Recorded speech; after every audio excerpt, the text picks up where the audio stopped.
Hello नमस्कार, मैं doctor Rajneesh Kumar आप सभी का एक बार फिर से हार्दिक स्वागत करता हूं। यूजीसी नेट की परीक्षा के दृष्टिकोण से हम लगातार प्रत्येक इकाइयों पर चर्चा कर रहे हैं, जिसमें कि आज हम यूनिट 4 के अंतर्गत वैचारिक पृष्ठभूमि पर बातचीत करेंगे और उस पर आधारित कुछ प्रश्नों को देखने की कोशिश करेंगे, जो कि हमारे आगामी परीक्षा के दृष्टिकोण से लाभदायक साबित हो सकते हैं। आप सबका रिवीजन हो सकता है। तो आप लोग जितने लोग जुड़ रहे हैं, सबका मैं हार्दिक स्वागत करता हूं। एक बार ज़रूर आप कमेंट्स कर बता दीजिए कि मेरी आवाज़ आप लोगों को अच्छे से जा रही है, स्क्रीन भी ठीक से दिख रही है और बगल से कोई म्यूजिक इत्यादि की आवाज़ तो नहीं आ रही है, क्योंकि अनचाहे में शाम से ही कुछ यहाँ पर डीजे इत्यादि बज रहा है। लेकिन मुझे लगा कि क्लास को पोस्टपोन करना अच्छा नहीं है, क्योंकि मैंने आप लोगों को बहुत पहले ही बता दिया था कि आज के प्रैक्टिस सेट में हम वैचारिक पृष्ठभूमि पर चर्चा करेंगे। तो आप लोगों को काक चेष्टा बको ध्यानम, जो विद्यार्थियों के 5 लक्षण बताए गए हैं, उसको ध्यान में रखना पड़ेगा और बाधाएं इस तरीके से जीवन में आती रहती हैं, उन सब का हमें मुकाबला करना होगा। तो चलते हैं, पहले सवाल पर बातचीत करते हैं। पहला सवाल है कि भारत में नवजागरण की शुरुआत कहाँ से मानी जाती है? जब वैचारिक पृष्ठभूमि वाला पोर्शन आप देखेंगे तो उसमें नवजागरण से संबंधित बातें प्रश्न बनते हैं और फिर कई विचारधाराओं पर आधारित प्रश्न हैं। खासतौर से गांधी, अंबेडकर और लोहिया को शामिल किया गया है। इसके अलावा जो पाश्चात्य विचारधाराएं रहे हैं, मार्क्सवाद, मनोविश्लेषणवाद, उत्तर आधुनिकतावाद, ठीक है, तो सब पे हमने यहाँ पर प्रश्न तैयार किया है। बस आप लोगों को धैर्य बनाकर और एकाग्र होकर पूरे सवाल को सॉल्व करना है। तो चलते हैं पहले सवाल पर, अब बातचीत करते हैं लगातार। भारत में नवजागरण की शुरुआत कहाँ से मानी जाती है? ऑप्शन दिया गया है महाराष्ट्र, बंगाल, दिल्ली, उत्तर प्रदेश। तो आप लोगों ने बिल्कुल इसका सही जवाब देना शुरू कर दिया कि इसकी शुरुआत मानी जाती है बंगाल से। ठीक है, ऑप्शन बी इसका सही जवाब है कि भारत में अगर नवजागरण की बात करें तो ये बंगाल से शुरू माना जाता है। ठीक है, चलते अगले सवाल पे बात करते हैं। क्वेश्चन नंबर 2 पूछा जा रहा है कि नवजागरण दो संस्कृतियों की टकराहट से उत्पन्न रचनात्मक ऊर्जा है, किसका कथन है?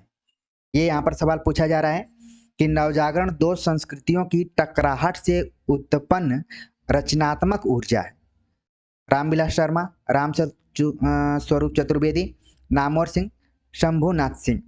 4 ऑप्शन दिए गए हैं और ये चारों नाम जो दिए गए हैं, आप सभी देखेंगे किसी न किसी आर्टिकल या लेख में ये सारे विचारक नवजागरण पर बातचीत किए हैं। तो आपको बताना है कि ये किसका कथन है।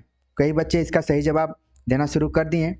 बिल्कुल इसका सही जवाब है ऑप्शन बी। इसका सही जवाब है राम स्वरूप चतुर्वेदी का मानना है कि नवजागरण दो संस्कृतियों की टकराहट से उत्पन्न रचनात्मक ऊर्जा है। ठीक है, ऑप्शन बी इसका सही जवाब है। अगला प्रश्न है कि भारतीय नवजागरण का अग्रदूत किसे माना जाता है? भारतीय नवजागरण का अग्रदूत किसे माना जाता है? ऑप्शन दिया गया राजा राम मोहन राय, ईश्वर चंद्र विद्यासागर, दयानंद सरस्वती, विवेकानंद। तो इसका जो सही जवाब है यहाँ पर आप लोगों के दिमाग में तुरंत कौध गया होगा, सर्च करके आपका दिमाग बता दिया होगा कि भारतीय नवजागरण का अग्रदूत हमने रिवीजन करते हुए फला को पढ़ा था, और बिल्कुल आप सही जवाब दे रहे हैं। ऑप्शन ए इसका सही जवाब है राजा राम मोहन राय। ठीक है, ऑप्शन ए इसका सही जवाब है। अगले क्वेश्चन पे बात करते हैं। पूछा जा रहा है कि निम्नलिखित में से किसने विधवा पुनर्विवाह के लिए महती भूमिका निभाई? जो भी ऑप्शन दिए गए हैं उसमें से किसने विधवा पुनर्विवाह के लिए अपनी महत्वपूर्ण भूमिका निभाई? ऑप्शन दिया गया राजा राम मोहन राय, ईश्वर चंद्र विद्यासागर, दयानंद सरस्वती, विवेकानंद। तो ऑप्शन कुछ हुआ ही है, क्वेश्चन यहाँ पर चेंज हुआ है। और तो इसका जो सही जवाब है, कई बच्चे ए बता रहे हैं, वो गलत जवाब है उनका। ऑप्शन बी इसका सही जवाब है। आपने इतिहास पढ़ा होगा तो जरूर पढ़ा होगा कि ईश्वर चंद्र विद्यासागर ने विधवा पुनर्विवाह के लिए कठोर कदम उठाया था और इसी को उन्होंने खात्मा किया। मतलब पहले जो कम उम्र में जिसके पति मर जाते थे तो उनका विवाह नहीं होता था, लेकिन ईश्वर चंद्र विद्यासागर के प्रयासों से ये संभव हो सका। तो ऑप्शन बी इसका सही जवाब है। अगला प्रश्न है कि निम्नलिखित में से किसने धार्मिक कर्मकांडों का जमकर विरोध किया व वेद इतर हिंदू धार्मिक पुस्तकों को खारिज कर दिया। प्रश्न बहुत ध्यान से पढ़ने की जरूरत है कि किसने धार्मिक कर्मकांडों का जमकर विरोध किया और वेद के अलावा जो भी हिंदू धार्मिक पुस्तकें थी उनको खारिज कर दिया था। ऑप्शन दिया गया राजा राम मोहन राय, ईश्वरचंद्र विद्यासागर, दयानंद सरस्वती, विवेकानंद। तो क्वेश्चन नंबर 5 का जो सही जवाब है, बिल्कुल बहुत सारे बच्चों ने इसका सही जवाब देना शुरू कर दिया है कि ऑप्शन सी इसका सही जवाब है, दयानंद सरस्वती, जिन्होंने कि आर्य समाज की स्थापना की थी सन 1975 ईस्वी में, 1875 ईस्वी में, सॉरी 1875 ईस्वी में आर्य समाज की स्थापना की। इसके अलावा इन्होंने सत्यार्थ प्रकाश नाम से एक पत्र का भी प्रकाशन किया था जो कि हिंदी के विकास में महती भूमिका निभाया था। तो इस तरीके से इसका सही जवाब है ऑप्शन सी। अगला प्रश्न है कि निम्नलिखित में से किसने जाति उत्पीड़न के विरोध में आवाज उठाई थी। ध्यान रखिए कि ये आपके यूजीसी नेट के पाठ्यक्रम के इकाई 4 से सारे प्रश्न बनाए गए हैं जो कि वैचारिक पृष्ठभूमि पर आधारित है। आप लोगों की मांग थी कि इस पर भी कुछ प्रैक्टिस सेट आए, तो हमने कोशिश की है और आप देखिए कि ये कोशिश आप लोगों के लिए कितनी लाभदायक साबित हो सकती है।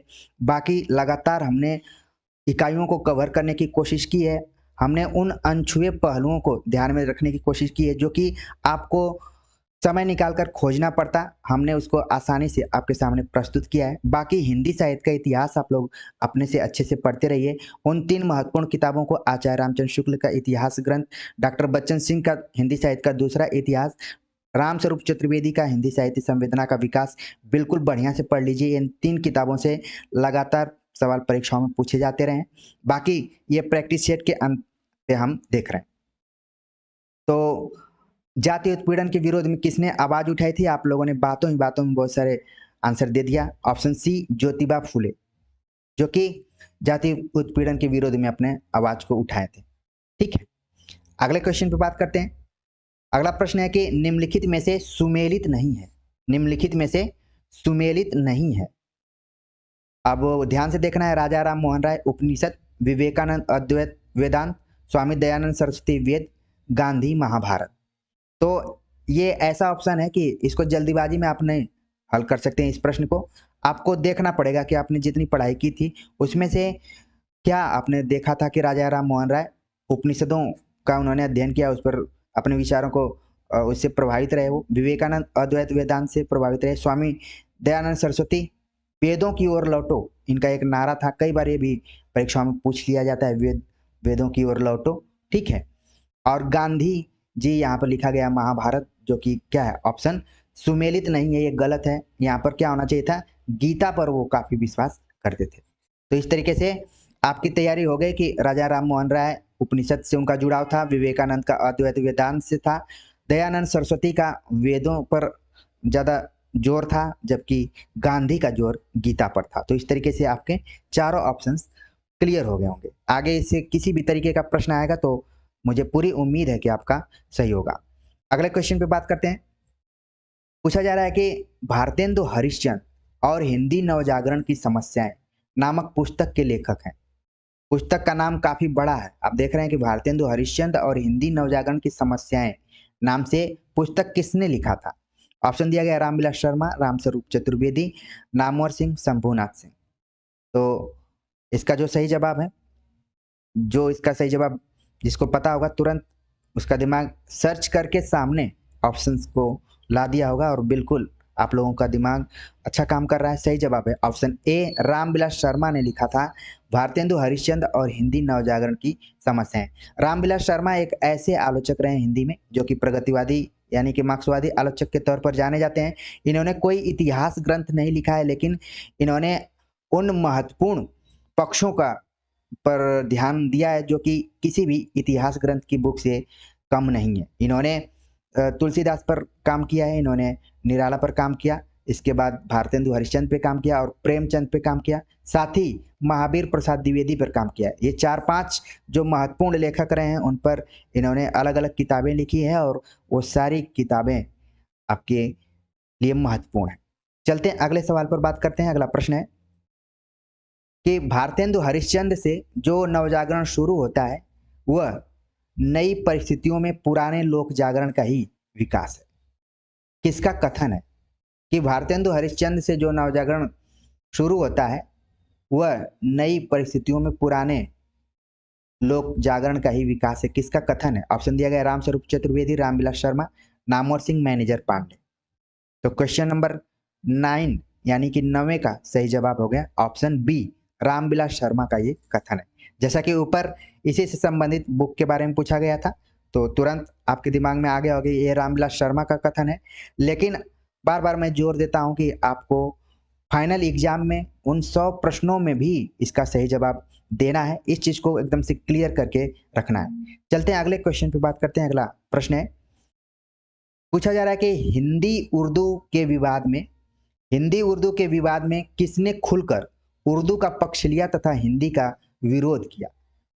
बड़ा ही इंपॉर्टेंट और क्रिएटिव ढंग का प्रश्न है। आपने पढ़ा होगा, आपके दिमाग में तुरंत इसका जवाब भी आ गया होगा कि हमने पढ़ा था कि हिंदी उर्दू के विवाद में उर्दू का पक्ष किसने लिया था और हिंदी का विरोध किसने किया था। ऑप्शन दिया गया राजा राम मोहन राय, शिव प्रसाद सितारे हिंद, गारसाद तासी ग्रियर्सन। तो बिल्कुल जो बच्चे लगातार यूजीसी नेट की तैयारी अच्छे मन से कर रहे हैं और मेहनत करके कर रहे हैं उनका बिल्कुल सही जवाब यहाँ पर आ रहा है। सही जवाब है यहाँ पर ऑप्शन सी, गारसा दत्तासी। वही गारसा दत्तासी जिन्होंने हिंदी साहित्य इतिहास ग्रंथ पहली बार लिखा और फ्रेंच भाषा में लिखा था। लेकिन जब हिंदी उर्दू का विवाद शुरू हुआ तो उन्होंने हिंदी का साथ नहीं दिया बल्कि उन्होंने उर्दू का पक्ष लिया था और यहाँ तक इन्होंने कह दिया था कि हिंदी जो है वो गवारू भाषा के रूप में है। ठीक है, ये भी इन्होंने कमेंट्स किया था। तो इस तरीके से जब आप गारसा दत्तासी का ग्रंथ पढ़ेंगे, बहुत सारे लोग उनके ग्रंथों का नाम लेने में लड़खड़ा जाते हैं। इस्तवार दलाल हिंदुस्तानी नामक इनके पुस्तक का नाम है। ये कई बार इंटरव्यू में पूछ लिया जाता है और आजकल परीक्षाओं की तैयारी करने वाले परीक्षार्थियों के साथ सबसे बड़ी समस्या है कि वे शब्दों और अक्षरों को पहचानते हैं कि फलां के बारे में ये शब्द या अक्षर हो सकता है। गारसा दत्तासी के बुक को कई बार वो पढ़ते होंगे कि पहली बुक है, लेकिन ध्यान नहीं देते हैं। अगर उसको व्हाइट बोर्ड पर लिखने के लिए बोल दिया जाएगा तो बहुत सारे परीक्षार्थी इंटरव्यू में परेशानी में आ सकते हैं। तो बिल्कुल उस चीज को आप ध्यान में रखिए। ठीक है, तो इस तरीके से इसका जो सही जवाब था कि गारसा दत्तासी उर्दू का पक्ष लिया था और हिंदी का विरोध किया था। ये मूल रूप से आपको ध्यान में रखना है। अगला प्रश्न है कि फोर्ट विलियम कॉलेज के संदर्भ में सही नहीं है। फोर्ट विलियम कॉलेज, जैसे ही मैं बोल रहा हूं आपके दिमाग में तमाम तथ्य कौंध गए होंगे, तमाम तथ्य आपके सामने गूगल की तरह आगे होंगे कि फोर्ट विलियम कॉलेज के संदर्भ में सही नहीं है। ऑप्शन दिया गया इसकी स्थापना 1800 में हुई, इसका मुख्यालय कोलकाता में, इसकी स्थापना वेलेजली ने की थी और शिव प्रसाद सितारे हिंद इस कॉलेज से संबद्ध थे। हमें बताना है कि कौन सा जो यहाँ पर वो है। मैं कमेंट्स में विवेक कुमार गोंड से करबद्ध निवेदन करना चाहता हूं कि आप अच्छे विद्यार्थी हैं और इस चैनल से बहुत पहले से जुड़े हुए हैं। कल ज्योति सोनी ने मुझे शिकायत की थी कि आप कुछ उनको पर्सनली कमेंट्स कर रहे हैं। प्लीज़ आप मत करिए। जितने भी बच्चे जुड़े हुए हैं बहुत ही सिंसियर हैं, उनको किसी से कुछ एडवाइस लेने की ज़्यादा ज़रूरत नहीं है। इसलिए मैं सब चीज़ मान कर चलता हूं कि आप लोगों को कुछ अलग से नहीं कहना पड़े। ठीक है, मैं बार बार कमेंट्स में देख रहा हूँ, मैं सबका कमेंट्स देखता हूँ और कुछ चीज़ों को इग्नोर करना पड़ता है। फिलहाल आप लोग अनुशासन और नैतिकता बनाकर रखिए डिजिटल प्लेटफॉर्म है, ठीक है ना। तो बाकी आप लोग समझदार हैं, मैं ज़्यादा नहीं कुछ बोलूँगा। हम बात कर रहे थे फोर्ट विलियम कॉलेज पे। फोर्ट विलियम कॉलेज के संदर्भ में सही नहीं है, तो हमें सही नहीं है। आप लोगों ने बातों में बिल्कुल सही जवाब बता दिया कि हमने तो शिव प्रसाद सितारे हिंद को इस कॉलेज से जुड़ा हुआ कहीं देखा ही नहीं था। तो इस तरीके से इसका सही ये गलत ऑप्शन हो गया। और बाकी चीज़ों को आप वन लाइनर क्वेश्चंस के दृष्टिकोण से जरूर ध्यान में रखिए कि 1800 में इसकी स्थापना हुई, इसका मुख्यालय कोलकाता में है। यहाँ पर वेलेजली शब्द दिया हुआ है तो दो तरीके के वेलेजली हैं। लॉर्ड वेलेजली का नाम आता है, लेकिन यहाँ पर क्वींस वेलेजली नाम के एक व्यक्ति थे जिन्होंने इसकी स्थापना की थी। ठीक है, तो इस तरीके से आप पूरे फैक्चुअल चीज़ों को ध्यान में रखे होंगे। बाकी इसका जो सही जवाब था आप लोगों ने बता दिया कि ऑप्शन डी इसका सही जवाब है। चलते हैं अगले क्वेश्चन पे बात करते हैं। अगला प्रश्न है कि निम्नलिखित में से कौन हिंदी के विकास में अपना योगदान नहीं दिया है? निम्नलिखित में से कौन हिंदी के विकास में अपना योगदान नहीं दिया? ऑप्शन दिया गया शिव प्रसाद सितारे, राजा लक्ष्मण, भारतेंदु, या फिर सर सैयद अहमद खां। तो जैसे ही आपने प्रश्न को देखा होगा तुरंत आपके दिमाग में इसका आंसर आ गया होगा कि इसका जो सही जवाब है वो है ऑप्शन डी, इसका सही जवाब है। कुछ बच्चे कह रहे हैं कि फोर्ट विलियम कॉलेज का मुख्यालय इलाहाबाद में है। मुझे तो नहीं मालूम था, मैंने इतना दिन पढ़ा और पढ़ाया, मैं तो यही जानता हूँ कि कलकत्ता में था। बाकी उसकी शाखा कोई खुल गई होगी तो मुझे नहीं मालूम है, लिखित तौर पर अभी मैंने कहीं नहीं देखा। प्लीज़ जितने भी फैक्चुअल चीज़ें उनको बिल्कुल आप सीरियसली देखने की कोशिश करिए। हँसी मजाक करेंगे तो फिर बाद में बहुत सारी दिक्कतें हो जाएँगी और फिर अपनी गलती न देकर आप यूट्यूब चैनल्स और तमाम जो टीचर्स हैं उनकी गलती देना शुरू कर देंगे कि वो हमारा टाइम खा गया, मेरे पास 24, वैसे भी आप लोगों के पास 24 घंटे बहुत कम पड़ रहे हैं। मेरी बातों को बिल्कुल आप समझ रहे होंगे क्योंकि मैं खुद लगातार परीक्षाओं में संघर्ष करता रहा हूँ और मैं जानता हूँ मेहनत करने वाले बच्चे के लिए समय का कितना महत्व है। प्लीज़ मतलब इस तरीके से आप लोग चीज़ों को ध्यान में उल्टा-पुल्टा मत रखिए। मैं बार-बार उन छोटी-छोटी चीज़ों को बताने की कोशिश करता हूँ जो कि परीक्षाओं में अहम रोल निभा देती हैं, उन चीज़ों पर ध्यान दिलाता हूँ, ठीक है? चलिए क्वेश्चन नंबर 12 का आप लोगों ने बिल्कुल सही जवाब दिया कि सर सैयद अहमद खां हिंदी के विकास में उन्होंने बल्कि इन्होंने उर्दू का पक्ष लिया था और यहीं से विवाद शुरू हो गया था और बाद में इन्होंने अलीगढ़ मुस्लिम विश्वविद्यालय की स्थापना की, जो कि आज सेंट्रल विश्वविद्यालय के रूप में आप जानते हैं और बाकी आप जब पॉलिटिकल साइंस पढ़ेंगे, ठीक है, तो वो कुछ बच्चे लिख रहे हैं कि फोर्ट विलियम कॉलेज की स्थापना गिलक्रिस्ट ने नहीं किया था बल्कि वहाँ के अध्यक्ष थे। इस छोटी-छोटी चीज़ों को बिल्कुल आप ध्यान में रखिए क्योंकि आप लोग ऑब्जेक्टिव किताबें पढ़ते हैं, गाइडनुमा किताबों को पढ़ते हैं, जो पॉपुलर किताबें हैं, तो उसमें एक बार जो चीज़ दी जाती है तो आप उसको रामबाण मानकर चलते हैं, तो कई बार वही आपके लिए परेशानी का सबब बन जाता है। तो बिल्कुल आप प्रामाणिक किताबों को पढ़िए, हिंदी साहित्य का गद्य इतिहास पढ़िए, हिंदी का गद्य साहित्य पढ़िए, जो कभी मैं उसको सीरीज़ के रूप में लेकर आ रहा था। प्रामाणिक किताबें पढ़िए प्लीज़, ठीक है? चलिए अगला क्वेश्चन है क्वेश्चन नंबर 13 कि निम्नलिखित में से सुमेलित नहीं है।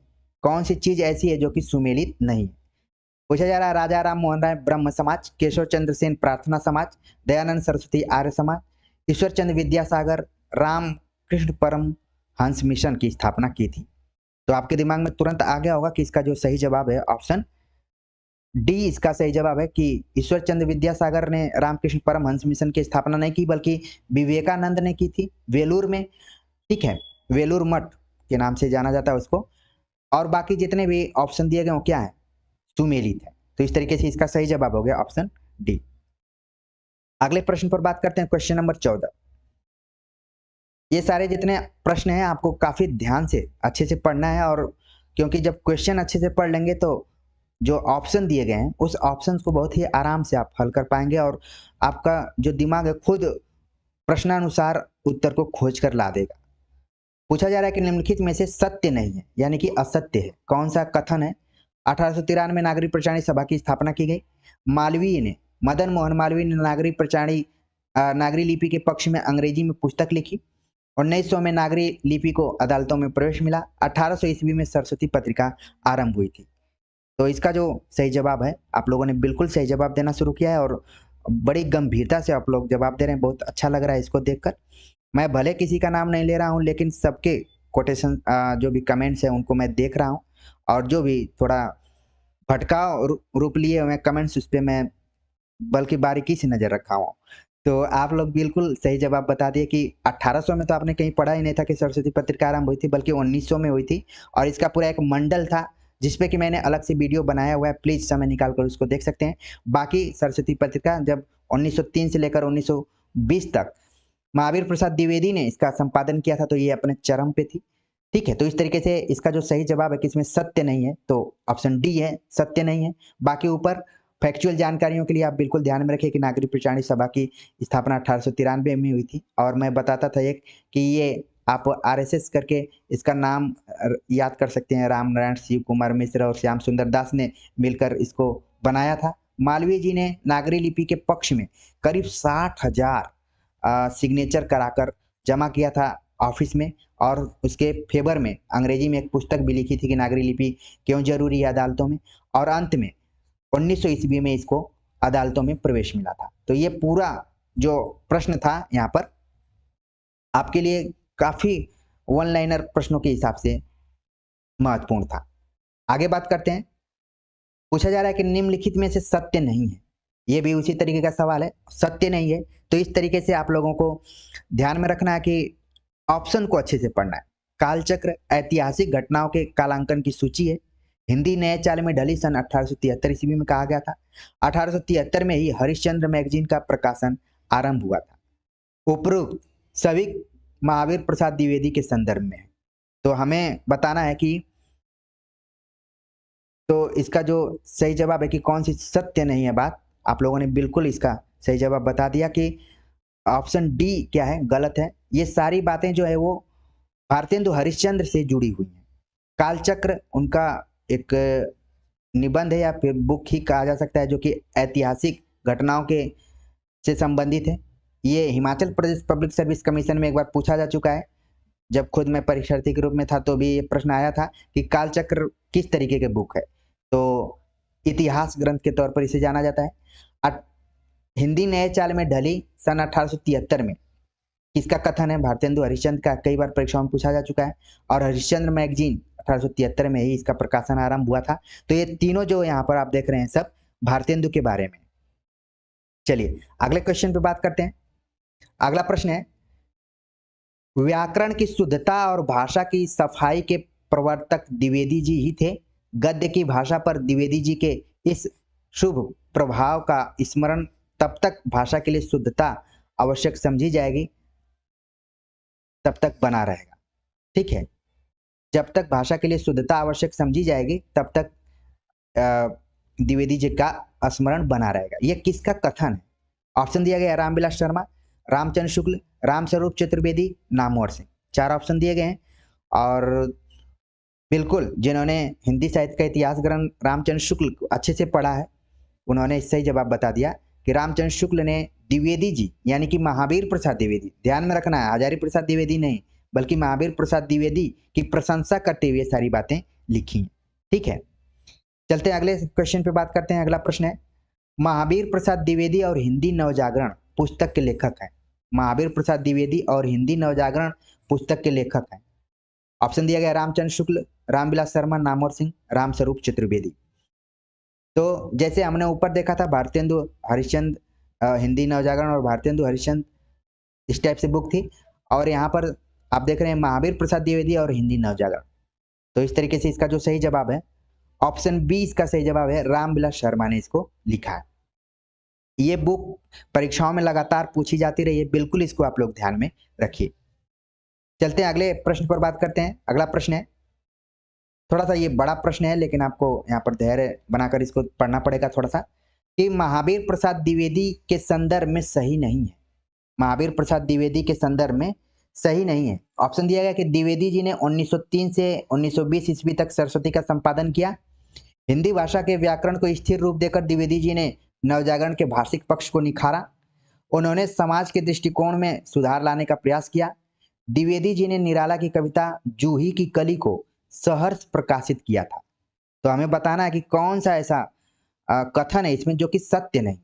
तो आप देख रहे हैं कि कोई ऐसा कथन नहीं है जो कि आप किताबों में नहीं पढ़े होंगे, आपके लिए ये सारे तथ्य नए होंगे, ऐसी कोई बात नहीं है, आपने पढ़ा होगा। बस आपके सामने जब ये प्रस्तुत किया जा रहा है तो धड़ल्ले से आपके दिमाग में से वो सारे आंसर आ रहे हैं। बिल्कुल आप लोगों ने सही जवाब बताया कि ऑप्शन डी इसका ऑप्शन गलत है, कि द्विवेदी जी ने निराला की कविता जूही की कली को सहर्ष प्रकाशित किया था, बल्कि उन्होंने अश्लीलता का आरोप लगाते हुए इसको वापस कर दिया था। ठीक है, इनकार कर दिया था। बाकी जितने भी ऑप्शन है वो क्या है, द्विवेदी जी के संदर्भ में बिल्कुल सही है, जो कि वन लाइनर एग्जाम के दृष्टिकोण से काफी इंपॉर्टेंट है। अगर ये कथनों से ही प्रश्न बना दिया जाए तो फिर जब आप इस प्रैक्टिस सेट से जुड़े हैं तो गलत नहीं होगा आपका, कि संपादन कब शुरू किया था, कब खत्म किया था, व्याकरण पर जोर दिया था, समाज में सुधार लाने की कोशिश की थी। ठीक है, चलिए अगले क्वेश्चन पे बात करते हैं। पूछा जा रहा है कि हिंद स्वराज के संदर्भ में सही नहीं है। हिंद स्वराज के संदर्भ में सही नहीं है। ऑप्शन दिया गया है, हिंद स्वराज हिंदी में लिखी गई थी। ठीक है, हिंद स्वराज हिंदी में लिखी गई थी। पुस्तक के रूप में इसका प्रकाशन पहली बार 1910 में हुआ था। इसमें 20 अध्याय हैं। भारत में अंग्रेजों ने यह कहते हुए प्रतिबंधित कर दिया कि इसमें राजद्रोह घोषित सामग्री है। तो कौन सा ऐसा कथन है कि जो हिंद स्वराज के संदर्भ में सही नहीं है? तो इसका जो सही जवाब है, कई बच्चे देना शुरू कर दिए हैं और बिल्कुल इसका सही जवाब दे रहे हैं। हिंद स्वराज जो कि महात्मा गांधी द्वारा लिखी गई बुक है। तो इसमें हमें बताना है कि कौन सा कथन सही नहीं है। ऑप्शन ए इसका सही जवाब है कि ये जो कथन है वो क्या है, गलत है। इन्होंने हिंदी में नहीं लिखा था बल्कि गुजराती भाषा में इसको लिखा गया था।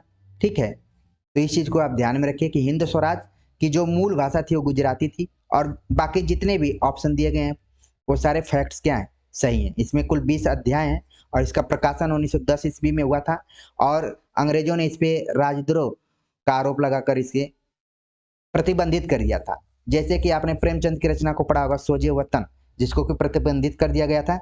इसी तरीके से कई रचनाएं हैं जो कि प्रतिबंधित की गई हैं और जो भी बच्चे पीएचडी इत्यादि करने के लिए पूछते रहते हैं कि टॉपिक्स क्या होगा, तो जरूर इस तरीके की प्रतिबंधित रचनाओं को खोजकर उन पे आप रिसर्च कर सकते हैं। ठीक है, चलते हैं अगले क्वेश्चन पे बात करते हैं। अगला प्रश्न है कि निम्नलिखित में से किसने न्यासिता का सिद्धांत प्रस्तुत किया? न्यासिता यानी कि ट्रस्टीशिप का सिद्धांत किसने प्रस्तुत किया था? जो ऑप्शन दिए गए हैं, ऑप्शन दिया गया अंबेडकर, गांधी, लोहिया, इनमें से कोई नहीं। तो इसका जो सही जवाब है, क्वेश्चन नंबर 20 का जो सही जवाब है वो है कि ट्रस्टीशिप यानी कि न्यायसिता का सिद्धांत प्रस्तुत किया था। ऑप्शन बी इसका सही जवाब है, महात्मा गांधी ने। तो ऑप्शन बी इसका बिल्कुल सही जवाब है। अगला प्रश्न है कि मेरे लिए व्यक्तिगत हितों से ज्यादा महत्वपूर्ण राष्ट्र के हित हैं, किंतु यदि दलितों के हित और राष्ट्र हित के बीच कोई टकराव की स्थिति आएगी तो मैं दलितों के हित को वरीयता दूंगा। किसका कथन है? ये बड़ा जानना जरूरी भी था और प्रश्न के माध्यम से आप लोगों ने जान भी लिया होगा कि किसने कहा था कि मेरे लिए व्यक्तिगत हितों से ज्यादा महत्वपूर्ण राष्ट्र हित हैं, लेकिन यदि दलितों के हित और राष्ट्र हित के बीच कोई टकराव की स्थिति आएगी तो मैं दलितों के हित को वरीयता दूंगा। ऑप्शन दिया गया है अंबेडकर, गांधी, लोहिया, इनमें से कोई नहीं। तो इसका जो सही जवाब है कि इस बात को कहा था अंबेडकर ने, इस बात को कहा था भीमराव अंबेडकर ने। ऑप्शन ए इसका सही जवाब है। अगले प्रश्न पर बात करते हैं। अगला प्रश्न है मानेंगे नहीं पर मरेंगे नहीं, किसका कथन है? आप देख रहे हैं छोटा सा वाक्य है, लेकिन ये कितना खतरनाक तरीके का अर्थ प्रदान कर रहा है कि मानेंगे नहीं पर मरेंगे नहीं। आप इसे एनर्जी भी ले सकते हैं इस वाक्य से। किसका कथन है?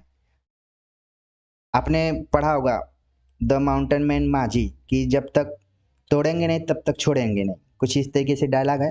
तो कई बार इसको, ये ऐसे वाक्य जो होते हैं प्रतियोगी परीक्षाओं की तैयारी करने वाले परीक्षार्थियों के लिए ये एक तरीके से संजीवनी बूटी का काम करते हैं। उनको एनर्जी प्रदान करते हैं, एक जोश उत्पन्न कर देते हैं। तो ठीक ऐसे ही है, आप लोग इसको ले सकते हैं प्रेरणा के तौर पर कि मानेंगे नहीं पर मरेंगे नहीं, कोशिश करते रहेंगे। ऑप्शन दिया गया अंबेडकर, गांधी, लोहिया, ज्योतिबा फुले। किसने कहा है इस बात को? तो इसका जो सही जवाब है ऑप्शन सी इसका सही जवाब है, राम मनोहर लोहिया ने इस बात को कहा था कि मानेंगे नहीं पर मरेंगे नहीं। तो इसका सही जवाब हो गया। आप देख रहे हैं कि वहीं जो गांधी जी थे भूख हड़ताल, आमरण अनशन, अनशन, ठीक है, इस तरीके का करते थे। कई बार आमरण अनशन पर बैठ जाते थे, लेकिन लोहिया थोड़ा सा अलग है कि मानेंगे नहीं पर आप चाहें कि मैं मर जाऊं तो ये भी नहीं करेंगे। ठीक है, चलते हैं अगले क्वेश्चन पे बात करते हैं। अगला प्रश्न है, पूछा जा रहा है कि निम्नलिखित में से किसने सप्त क्रांति की अवधारणा पर विचार किया? सप्त क्रांति, 7 पॉइंट दिया गया था इस क्रांति के अंतर्गत। तो ये सप्त क्रांति की अवधारणा किस विचारक से संबंधित है? ऑप्शन दिया गया अंबेडकर, गांधी, लोहिया, ज्योतिबा फुले। तो इसका जो सही जवाब है, सप्त क्रांति की अवधारणा दिया था ऑप्शन सी, राम मनोहर लोहिया ने।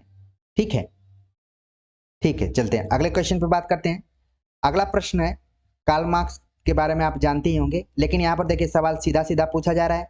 जिसको जानकारी होगी तुरंत इसका सही जवाब देगा, नहीं होगी तो फिर अगल बगल गर्दन ऊंची करके पेन चुबाने वाला तो अब सिस्टम खत्म हो गया। आप लोगों को सीबीटी पर देना है, कंप्यूटर बेस्ड टेस्ट आपका हो गया है।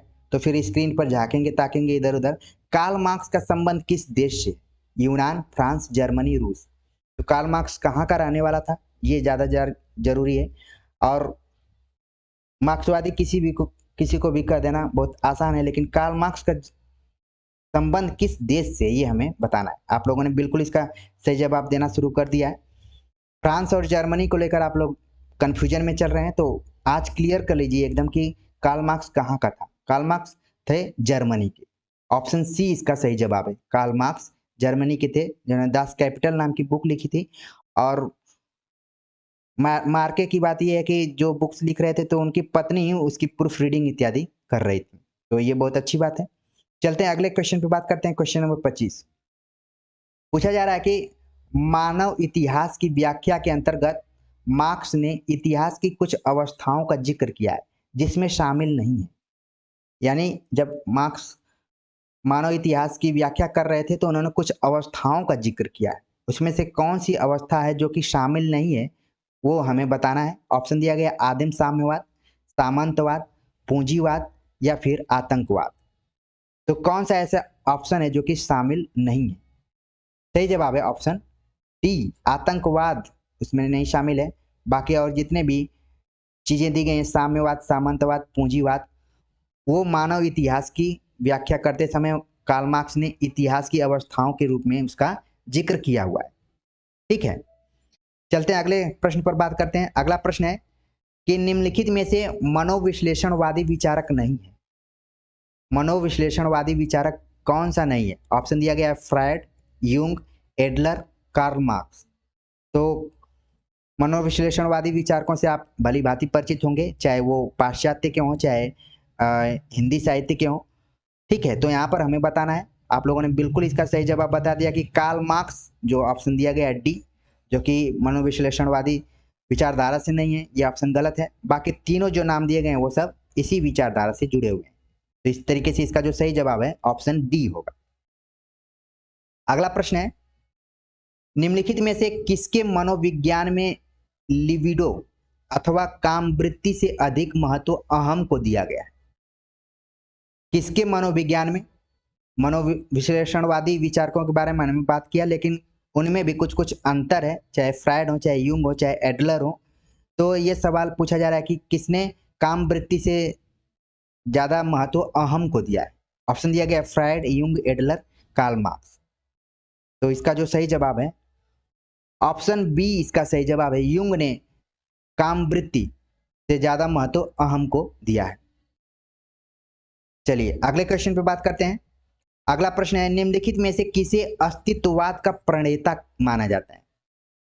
प्रणेता के जगह पे कई बार प्रवर्तक मान लिया जाता है, ठीक है, या फिर लिख दिया जाता है कि अस्तित्ववाद के को आरंभ करने वाले कौन थे? ऑप्शन दिया गया लॉरेंस, किरकेगार्ड, नीत्शे, कामू। तो इसका बिल्कुल आप लोगों ने सही जवाब दिया।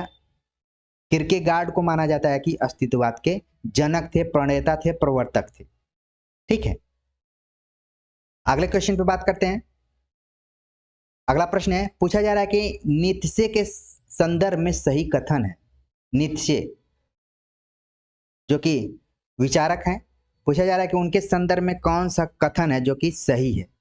ये जर्मन दार्शनिक थे, नीत्शे अनिश्वरवादी थे, ईश्वर की मृत्यु हो चुकी है उनकी प्रसिद्ध उक्ति है, या फिर उपयुक्त सभी। क्वेश्चन नंबर 29 का जो सही जवाब है, तो आप लोगों को तुरंत आपने बताया कि उपयुक्त सभी बातें क्या हैं, इसमें सही हैं।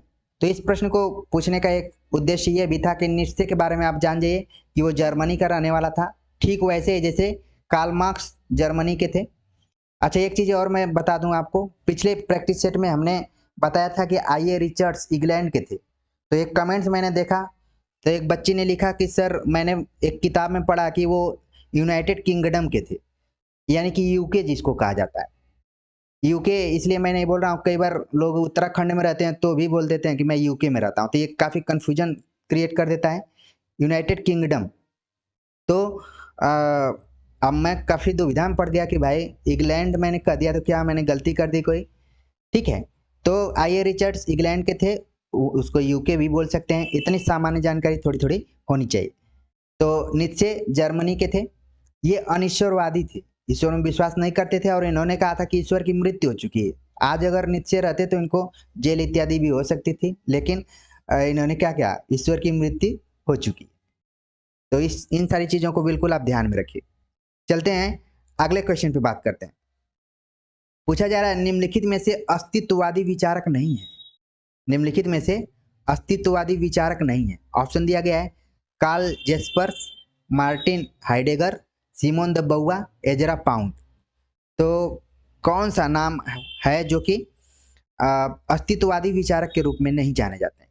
तो इसका जो सही जवाब है, आप लोगों ने बिल्कुल पकड़ लिया कि हमने तो कल ही पढ़ा था कि एजरा पाउंड जो है वो बिंबवाद शब्द का उन्होंने प्रयोग किया था, तो ये बिल्कुल नहीं है। बाकी जो तीनों ऑप्शन है वो क्या अस्तित्ववादी विचारक हैं, एजरा पाउंड उनसे अलग है, और आप लोगों ने बिल्कुल इसका सही जवाब दे दिया। एक बार कमेंट्स कर जरूर हमें बता दीजिए कि कितने लोग जुड़े हैं। मेरे में बता रहा है कि केवल 2 लोग जुड़े हैं, जो कि मैं उसको मिथक ही मान रहा हूँ, उसको असत्य मान रहा हूँ। ठीक है, चलिए अगले क्वेश्चन पे बात करते हैं। गोपाल कह रहे हैं कि मैं उत्तराखंड से जुड़ा हुआ हूँ, उत्तराखंड से भी जुड़े लोग हैं। कई बार लोगों के फ़ोन कॉल आते हैं, बोलते हैं देखिए यूके से फ़ोन आ गया, तो लगता है कि ब्रिटेन या फिर इंग्लैंड या यूनाइटेड किंगडम से आया होगा, लेकिन बाद में पता चलता है कि उत्तराखंड से। थोड़ा सा राहत की सांस आदमी लेता है। ठीक है, पूर्णिमा ने बता दिया कि 79 लोग लाइव पर हैं, कोई बात नहीं। चलते हैं अगले क्वेश्चन पे बात करते हैं। अगला प्रश्न है उत्तर आधुनिकतावाद के संदर्भ में सही कथन नहीं है। आधुनिकतावाद, उत्तर आधुनिकतावाद, संरचनावाद, उत्तर संरचनावाद। आप देखते हैं कि ये प्रवृत्तियां आपको पढ़ना पड़ता है, कई बार परीक्षाओं में इनसे सवाल आते रहते हैं। आपके पाठ्यक्रम में उत्तर आधुनिकतावाद लगा हुआ है, तो पूछा जा रहा है कि कौन सा कथन ऐसा है जो कि उसमें गलत है। तो यहाँ पर जो सवाल है कि उत्तर आधुनिकतावाद 20वीं शताब्दी का एक सांस्कृतिक आंदोलन था। उत्तर आधुनिकतावाद के जनक जहाँ फ्राइकोस ल्योतार हैं। सर्वप्रथम उत्तर आधुनिकता वास्तुकला के क्षेत्र में प्रकट हुई। यह आधुनिकतावाद का पूर्ण समर्थन करता है। तो इसमें कौन सा ऐसा कथन है जो कि गलत है, सही नहीं है? तो इसका जो सही जवाब हो गया। ठीक है, बहुत सारे बच्चे बता रहे हैं कि इतने लोग जुड़े हैं। चलिए ठीक है, क्वेश्चन पे हम लोग फोकस करते हैं। बाकी जोड़ने वालों को और फिर छोड़ने वालों को कोई कमांड नहीं कर सकता है। मैं जितने लोग जुड़े हैं सबका मैं हार्दिक अभिनंदन करता हूं, स्वागत करता हूं, और यही रिक्वेस्ट करता हूं कि लगातार इस चैनल को आप लोगों ने प्यार देकर 16 के आसपास में पहुंचा दिया है। 16,000, 16,500 बल्कि मैं कह सकता हूं। तो हमने कभी सोचा भी नहीं था कि इतने लोग विश्वास करेंगे हमारे ऊपर और जुड़ते जाएंगे। ठीक है, तो आप लोगों का बहुत बहुत धन्यवाद। देखते हैं क्वेश्चन नंबर 31 कि कौन सा ऑप्शन इसमें गलत है उत्तर आधुनिकतावाद के संदर्भ में। आप लोगों ने बातों ही बातों में बता दिया कि ऑप्शन डी इसका गलत जवाब है। उत्तर आधुनिकतावाद जो है आधुनिकतावाद का पूर्ण समर्थन नहीं करता, बल्कि इसको इसके चुनौती के रूप में वो आया था। ठीक है, जब आप जेएनयू में पढ़ने जाएंगे तो एक प्रश्न ही पूछा जाता है कि क्या उत्तर आधुनिकतावाद का विकास है या फिर रोड़ा है, क्या है उसका। तो इस पे सेमिनार इत्यादि लोग में अपना अपना विचार व्यक्त करते हैं। तो जब भी आपको मौका मिलेगा तो जरूर आप वहाँ पढ़ने की कोशिश कीजिए। बाकी जो पाश्चात्य काव्यशास्त्र अब तक जो मैंने पढ़ा है वहीं के अपने टीचर से पढ़ा है, जो कि मुझे लगता है कि भारत में सबसे अच्छा पढ़ाने वाले टीचर्स होंगे। नई जानकारियों से जोड़कर और काफ़ी अच्छा उन्होंने मेहनत करके पढ़ाते हैं पाश्चात्य काव्यशास्त्र। चलते हैं अगले सवाल पर बात करते हैं। अगला सवाल है कि दलित साहित्य की अवधारणा, चिंतन की परंपरा और दलित साहित्य के लेखक। दलित साहित्य की अवधारणा, चिंतन की परंपरा और दलित साहित्य के लेखक हैं। ये भी बुक बहुत बड़ा इसका नाम है, इतना बड़ा नाम है इसका। दलित साहित्य की अवधारणा, चिंतन की परंपरा और दलित साहित्य के लेखक कौन है? ऑप्शन दिया गया ओम प्रकाश वाल्मीकि, कंवर भारती, शिवराज सिंह बेचैन, वीर भारत तलवार। तो इसका जो सही जवाब है ऑप्शन 32 का जो सही जवाब है, इसका जो सही जवाब है ऑप्शन डी है। वीर भारत तलवार नाम के आलोचक हैं, जो कि कवि जेएनयू में विभागाध्यक्ष थे और प्रेमचंद विशेषज्ञ इनको माना जाता है, और संयोग से पढ़ने का मौका मिला है इनसे। इन्होंने लिखा दलित साहित्य की अवधारणा, चिंतन की परंपरा और दलित साहित्य। ठीक है, तो इस तरीके से ऑप्शन डी इसका सही जवाब है। इसको कई बच्चे लिख रहे हैं कि नहीं पता है, तो बिल्कुल आप लोग इसको नोट करते जाइए। मुझे पूरी उम्मीद है कि प्रैक्टिस सेट को सफल करने के लिए आप लोग एक नोट्स जरूर अपनी बना रहे होंगे, रजिस्टर खरीदे होंगे, बना रहे होंगे, और ये ऐसा क्लास है कि आप चेक भी नहीं कर सकते। ठीक है, चलते हैं अगले क्वेश्चन पे बात करते हैं। भारतीय दलित आंदोलन एक संक्षिप्त इतिहास। भारतीय दलित आंदोलन एक संक्षिप्त इतिहास के लेखक हैं। तो ये भी पुस्तक से ही हमने सवाल बनाया है। ठीक है, तो यहाँ पर ऑप्शन दिया गया ओम प्रकाश वाल्मीकि, कमल भारती, मोहनदास नैमिषराय, वीर भारत तलवार। किसने लिखा है इस बुक को? तो इसका जो सही जवाब है ऑप्शन सी इसका सही जवाब है। मोहनदास नैमिषराय ने लिखा भारतीय दलित आंदोलन एक संक्षिप्त इतिहास। तो इसको अपने दिमाग में जरूर आप लोग रख लीजिए। चलते हैं अगले सवाल पर बात करते हैं। दलित साहित्य का सौंदर्य शास्त्र, दलित साहित्य का सौंदर्य शास्त्र के लेखक हैं ओम प्रकाश वाल्मीकि, कमल भारती, मोहनदास नैमिषराय, वीर भारत तलवार। किरण बाला करड़ा कर रहे हैं कि सर आप किन किन विद्वानों से पढ़े हैं। देखिए दिल्ली में खासतौर से जेएनयू में पढ़ने का एक ही फायदा होता है कि वहाँ के प्रोफेसर्स तो आप पढ़ते हैं, बाकी जितने भी विदेशी इत्यादि आते हैं या फिर अलग विश्वविद्यालयों के प्रोफेसर आते हैं, वो चाहते हैं कि जेएनयू में जाकर उन बच्चों के सामने स्पीच दें, उनको काफ़ी संतुष्टि होती है। तो सौभाग्य है, बाकी मैं इसको ये नहीं कह पाऊँगा कि मैंने पढ़ा है तो काफ़ी मुझे इसका वो है, ठीक है, अहम नहीं है बिल्कुल। जो चीज़ें रहती हैं उसको मैं बताते रहता हूँ। बाकी आगे हमारे संस्मरण और आत्मकथाओं में ये सारी चीज़ें आने वाली हैं, मौका मिलेगा तो जरूर आप लोगों को पढ़ने का सौभाग्य मिलेगा। खैर यहाँ पर बात करते हैं कि दलित साहित्य का सौंदर्य शास्त्र के लेखक हैं। आप लोगों ने बता दिया कि ओम प्रकाश वाल्मीकि इसका सही जवाब है, ऑप्शन ए इसका सही जवाब है। चलते हैं आगे, बात करते हैं अगले प्रश्न पे कि झलकारी बाई के जीवन पर वीरांगना झलकारी बाई नाम से पुस्तक किसने लिखी?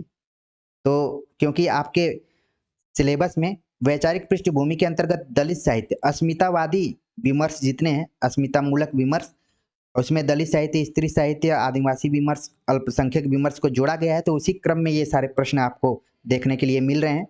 तो यहाँ पर पूछा गया कि झलकारी बाई, आपने लक्ष्मीबाई का नाम तो जरूर सुना होगा, लेकिन उसी के समानांतर एक और वीरांगना थी जिनका नाम था वीरांगना झलकारी बाई। तो उनकी जीवनी लिखी है, किसने लिखी है यही हमें बताना है। ऑप्शन दिया गया है ओम प्रकाश वाल्मीकि, कमल भारती, मोहनदास नैमिषराय, वीर भारत तलवार। आप लोग इस ऑप्शंस को देख के एकदम पक गए होंगे कि लगातार एक ही तरीके के ऑप्शंस आ रहे हैं, लेकिन प्रश्न क्या है अलग अलग ढंग से, क्योंकि टाइप इत्यादि मुझे ही करना पड़ता है। और जब आप लोगों को मैं सूचना दे देता हूँ कि आज मैं इस पर टेस्ट लूंगा, तो जिम्मेदारी बन जाती है कि हमें 40-50 क्वेश्चन बनाने हैं, तो थोड़ा सा टाइम भी लगता है इसमें। तो जानकारी देने का ही उद्देश्य रहता है, बाकी ऑप्शन कितना भी बदल दिए जाएं सही आंसर तो ही रहेंगे। इसका भी जो सही जवाब है वो है मोहनदास नैमिषराय, ऑप्शन सी इसका सही जवाब है। मोहनदास नैमिषराय ने लिखा है वीरांगना झलकारी बाई की जीवनी को, ठीक है। चलते हैं अगले क्वेश्चन पे बात करते हैं। पूछा जा रहा है कि मार्मिक कविता अछूत की शिकायत के कवि कौन है? मार्मिक कविता अछूत की शिकायत, जो कि सरस्वती पत्रिका में सन 1912 ईस्वी के आसपास में प्रकाशित हुई थी। सरस्वती पत्रिका में सन मुझे एग्जैक्ट नहीं है, लेकिन सरस्वती पत्रिका में प्रकाशित हुई थी। इसके कवि कौन है, यहाँ पर सवाल पूछा जा रहा है। ऑप्शन दिया गया है होरी डोम, हीरा डोम, ओम प्रकाश वाल्मीकि, कमल भारती। तो इसका जो सही जवाब है क्वेश्चन नंबर 36 का जो सही जवाब हो गया कि अछूत की शिकायत नाम की कविता लिखा था हीरा डोम ने। तो आप देखिए मैंने ऊपर में लिखा है होरी डोम और हीरा डोम, बस अति उत्साह को कंट्रोल करने के लिए हमने दोनों ऑप्शंस को मिलता जुलता बना दिया है कि आप आंसर लिख रहे हैं हीरा डोम का, लेकिन आप अपने ओमार सीट में या फिर सीबीटी कंप्यूटर में की दबा रहे हैं होरी डोम पे, बाद में घर पर आ रहे हैं, एक गिलास पानी पिए, इसके बाद आपको लगा कि हमने तो आंसर गलत कर दिया है। तो इस तरीके का नहीं करना है। हालांकि रास्ते भर आप होरी डोम को ही बताएंगे कि अछूत की शिकायत उन्होंने लिखा, लेकिन इसका जो सही जवाब है वो क्या है, हीरा डोम है। अगले क्वेश्चन पे बात करते हैं। पूछा जा रहा है कि चूल्हा मिट्टी का मिट्टी तालाब की तालाब ठाकुर का किसकी कविता है? हालांकि ये कविता लंबी है, लेकिन कुछ पंक्तियों को उठा लिया गया है यहाँ पर। चूल्हा मिट्टी का मिट्टी तालाब की तालाब ठाकुर का किसकी कविता है? ऑप्शन दिया गया है कमल भारती, ओम प्रकाश वाल्मीकि, मलखान सिंह, हीरा डोम। तो 37 का जो सही जवाब होगा, आप लोगों के दिमाग में तुरंत आ गया होगा कि हमने तो इसको पढ़ा है।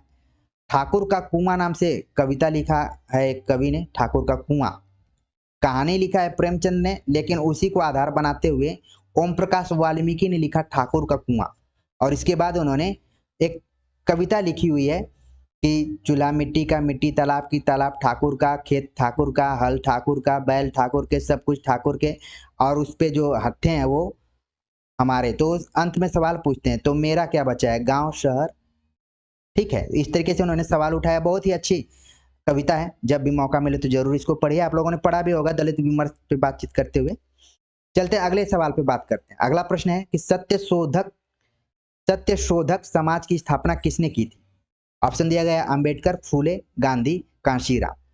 तो सत्य शोधक समाज की स्थापना किसने की थी? आपने जरूर पढ़ा होगा, आपके दिमाग में तुरंत इसका आंसर भी आ गया होगा कि क्या हो सकता है। तो सत्य शोधक समाज की स्थापना की थी ज्योतिबा फूले ने। ऑप्शन बी इसका सही जवाब है, ज्योतिबा फूले। दो फूले का नाम आप सुनते होंगे, एक ज्योतिबा फूले हैं और एक सावित्रीबाई फूले हैं। ठीक है, इन्होंने काफी अहम रोल निभाया है सोसाइटी को सुधारने का। और बाकी महिला जो भी आप लोग जितने भी लड़कियां जुड़ी हैं लाइव क्लास से, वो सावित्रीबाई फूले की बहुत ऋणी हो सकती हैं। उनको धन्यवाद दिया जा सकता है कि उनके वजह से ये लोग पढ़ाई कर रहे हैं।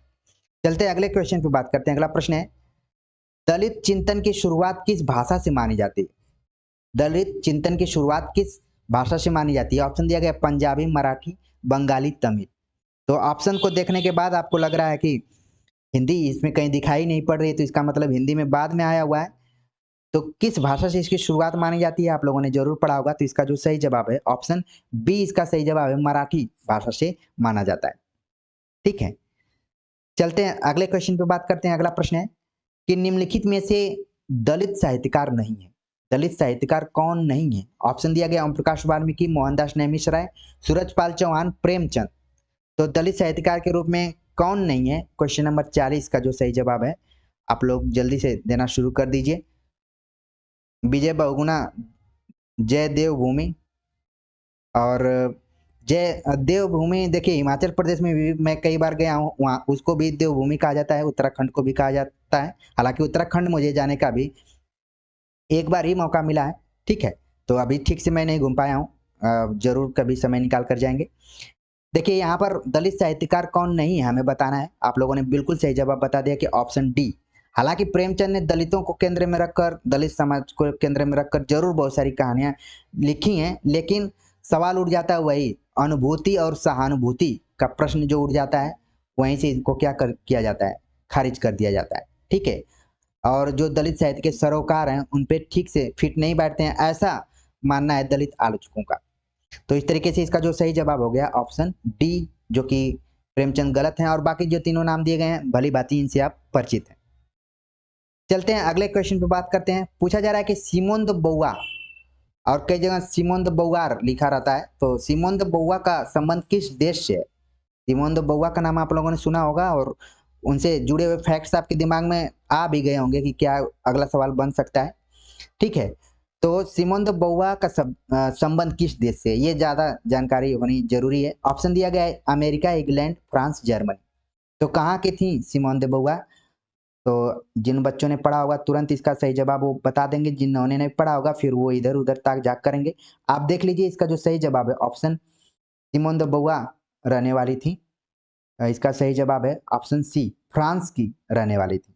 ठीक है, तो इसका सही जवाब हो गया ऑप्शन सी, सही जवाब हो गया। बहुत सारे बच्चे इनको इंग्लैंड का बता दिए, लेकिन वो कहाँ की थी? फ्रांस की थी। तो ये प्रैक्टिस सेट आपको एक दृष्टि भी देती है कि कैसे आपको पढ़ना है। ठीक है, चलते हैं अगले सवाल पर बात करते हैं। 7 भाइयों के बीच चंपा सयानी हुई, किसकी पंक्तियां हैं? ये आप देखिए स्त्री विमर्श से संबंधित प्रश्न इसमें आ रहे हैं। इससे पहले दलित विमर्श पे थे, अब स्त्री विमर्श को मैंने शामिल किया है। तो आप लोगों को लक्षण भी धीरे धीरे पता चल रहे होंगे कि कौन कौन से विमर्श इसमें शामिल है। ठीक है, तो 7 भाइयों के बीच में चंपा, यानी कि चंपा अकेली है, बच्ची है, और 7 भाइयों के बीच में इसकी पंक्तियां हैं कीर्ति चौधरी, कात्यायनी, सविता सिंह, अनामिका। तो इसका जो सही जवाब है ऑप्शन बी इसका सही जवाब है, कात्यायनी द्वारा लिखी गई ये कविता है। कात्यायनी, ठीक है, कवियत्री, जिन्होंने लिखा 7 भाइयों के बीच चंपा सयानी हुई। क्योंकि ये प्रश्न इसलिए मैंने पूछा कि इसी तरीके से आपको चमत्कृत कर देने वाले जो पंक्तियां होती हैं वो ज्यादातर परीक्षाओं में पूछी जाती हैं, तो ध्यान में रखिए। अगले क्वेश्चन पे बात करते हैं, उससे भी खतरनाक प्रश्न कि हिंदी साहित्य मूलतः पुरुष रचित साहित्य है। हिंदी साहित्य मूलतः पुरुष रचित साहित्य, किसका कथन है? आप लोगों ने कम पढ़ा होगा, ये आप सभी के लिए नया प्रश्न होगा यहाँ पर कि हिंदी साहित्य।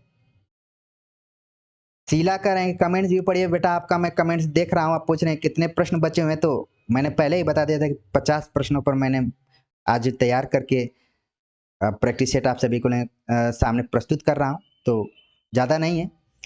हिंदी साहित्य मूलतः पुरुष रचित साहित्य है, किसका कथन है? तो ये स्त्री विमर्श से संबंधित है। ऑप्शन दिया गया महादेवी वर्मा, सुमन राजे, नीरजा माधव, रोहिणी अग्रवाल। किसने कहा था इस बात को? तो इसका जो सही जवाब है, आप लोग बता रहे हैं अलग अलग। सही जवाब है ऑप्शन डी, रोहिणी अग्रवाल, जो कि अभी उभरती हुई आलोचक के तौर पर देखी जा सकते हैं। आप लोगों ने बहुत सारे इनकी आलोचनात्मक किताबों को भी पढ़ा होगा। डी इसका सही जवाब है। सुमन राजे आप लोगों ने बता दिया कि इन्होंने हिंदी साहित्य का आधा इतिहास लिखा, तो उन्होंने ही कहा होगा, लेकिन उनका ये कथन नहीं है, रोहिणी अग्रवाल द्वारा ये कहा गया है, तो इस चीज को ध्यान में रखिए। अगला प्रश्न है, द सेकेंड सेक्स का अनुवाद स्त्री उपेक्षिता नाम से किसने किया है? ये जाना माना प्रश्न है और परीक्षाओं में पूछा गया है, और आप लोगों ने भी प्रैक्टिस सेट इत्यादि में इसको पढ़ा भी होगा। द सेकेंड सेक्स का अनुवाद स्त्री उपेक्षिता नाम से किसने किया है? स्त्री उपेक्षिता किसने किया? सुमन राजे, प्रभा खेतान, नीरजा माधव, अनामिका। तो तुरंत आप लोगों का आंसर आ गया कि प्रभा खेतान ने इसको अनुदित किया है, जो कि सिमोन द बोवार की रचना है। ठीक है, चलते हैं अगले क्वेश्चन पे बात करते हैं। अगला प्रश्न है, आदिवासी चिंतन की भूमिका के लेखक हैं। आदिवासी चिंतन की भूमिका, जैसे हिंदी साहित्य की भूमिका लिखा हजारी प्रसाद द्विवेदी ने, वैसे ही आदिवासी चिंतन की भूमिका लिखी गई है। किसके द्वारा लिखी गई है? ऑप्शन दिया गया हरे राम मीना, रमणिका गुप्ता, गंगा साया मीना, इनमें से कोई नहीं। तो 45 का जो सही जवाब है, ठीक है, 45, क्वेश्चन नंबर 45 का जो सही जवाब है ऑप्शन सी इसका सही जवाब है, गंगा सहाय Meena.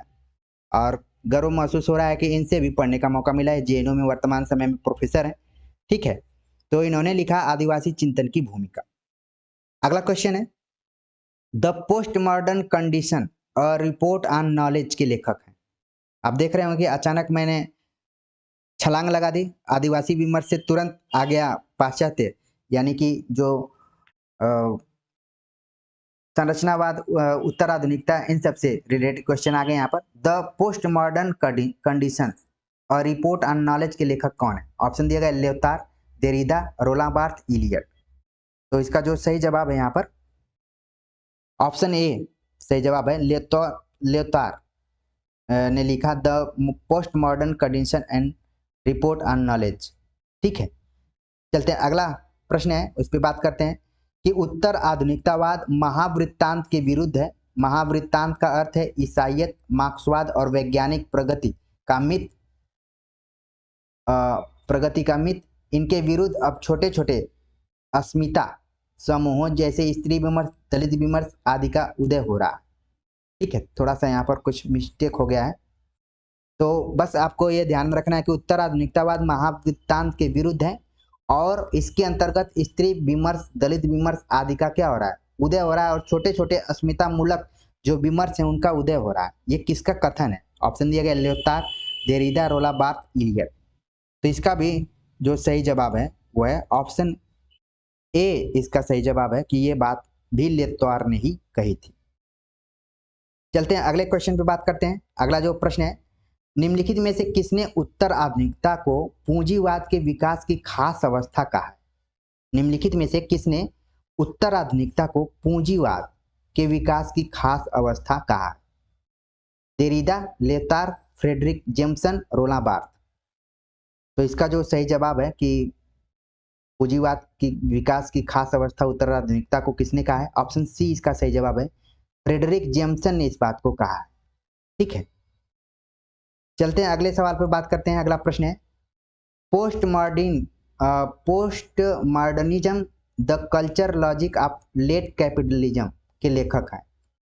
Post modernism the culture logic of late capitalism के लेखक कौन है? ऑप्शन दिया गया Lyotard, Fredric Jameson, Roland Barthes, Eliot. तो इसका जो सही जवाब है यहाँ पर ऑप्शन बी इसका सही जवाब है कि फ्रेडरिक जेम्सन ने इस बुक को लिखा है।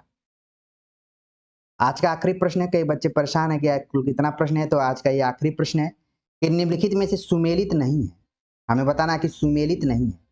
विचारधारा का अंत डेनियल बेल, लेखक की मृत्यु रोला बार्थ, उपन्यास का अंत इलियट, मनुष्य की मृत्यु सस्यूर। आप देख रहे हैं कि लगातार अंत और मृत्यु की बात की गई है और संबंध दिया गया कि कौन किससे जुड़ा हुआ है।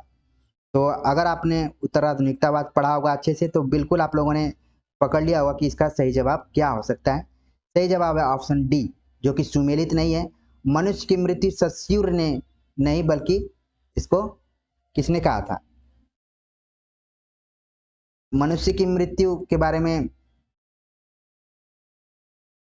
सस्यूर का ये कथन नहीं है, और बाकी जितने भी ऊपर कथन दिए गए हैं कि विचारधारा का अंत डेनियल बेल, लेखक की मृत्यु रोला बार्थ, उपन्यास का अंत इलियट और मनुष्य की मृत्यु के बारे में कहा था देरिडा ने, इस बात को कहा था। ठीक है, तो इस तरीके से हमने कुल 50 प्रश्नों पर बातचीत की, जो कि आपके इकाई 4 के अंतर्गत वैचारिक पृष्ठभूमि पर आधारित थे। उम्मीद है कि आपके दिमाग में वैचारिक पृष्ठभूमि को लेकर भी कुछ कॉन्सेप्ट क्लियर हुए होंगे और कुछ बने होंगे, और एक दृष्टि मिली होगी कि इस पे कैसे प्रश्न पूछे जा सकते हैं और हम उसको कैसे सॉल्व कर सकते हैं।